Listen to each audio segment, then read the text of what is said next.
I may or may not have fallen asleep during this movie. Yeah.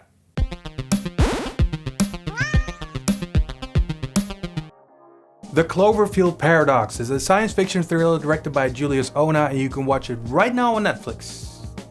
I don't know why I'm doing finger guns. In this third installment of the Cloverfield universe, we are introduced to an Earth in a not too distant future that's running out of resources for fuel, and it's bringing the world at the brink of war. A couple of scientists are sent up to space to a giant space station called Cloverfield. Up there, they're trying to find another source of energy by using a particle accelerator.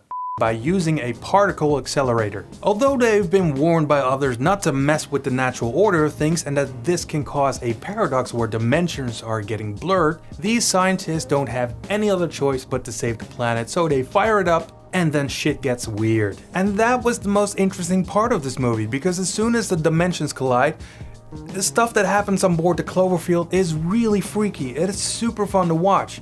But the rest of the movie is just a run-of-the-mill average sci-fi movie. Netflix originals tend to do this. Usually their movies have an original concept and they do hit all the beats a movie should have, but for some reason they're unable to do something special with it. I'm a fan of the previous Cloverfield movies, and to continue the story with a Netflix movie is disappointing to say the least. There just doesn't seem to be as much quality control as with their Netflix original shows, which are usually really good. The Cloverfield Paradox has a great cast and even the visual effects are good, but for some reason it all seems like I've seen it before, and it gets boring at some point. In the final act there are a couple of plot twists that felt very 90s. I would have preferred that this movie came out without the Cloverfield element attached to it, but unfortunately it is part of the Cloverfield universe, so the damage is done. The Cloverfield Paradox is a shiny rock.